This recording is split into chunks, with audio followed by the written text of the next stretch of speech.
Kahit nasa bahay lang ako, ay kumikita na ako ng 5 to 6 digits sa isang buwan na kahit hindi ko na kailangan lumabas o magbinta-binta pa dito sa online.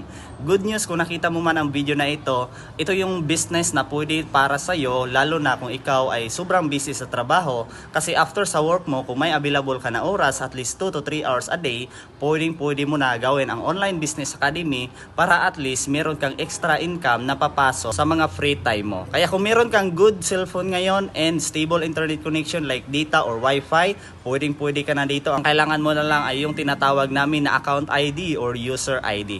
Anyway, open ito para sa lahat, OFW, housewife, mga professional, mga empleyado or retired na kahit nasa bahay lang, kasi hindi mo kailangan dito na magaling ka sa online, kasi dito sa OBE meron ng mga training na matutunan mo kung paano ka mas mabilis kumita sa online doing copy and paste, at mag-assist na lang tayo ng clients, local at international. Good news dyan, provided pa lahat ng script and templates na gagamitin mo, kaya susundin mo na lang yung sistema para kumita ka dito. Possible 15,000 per week. Kaya comment down below, ituro ko sa iyo to kung paano, para ikaw na din yung next nakikita kagaya namin na kahit nasa bahay lang. See you in my inbox.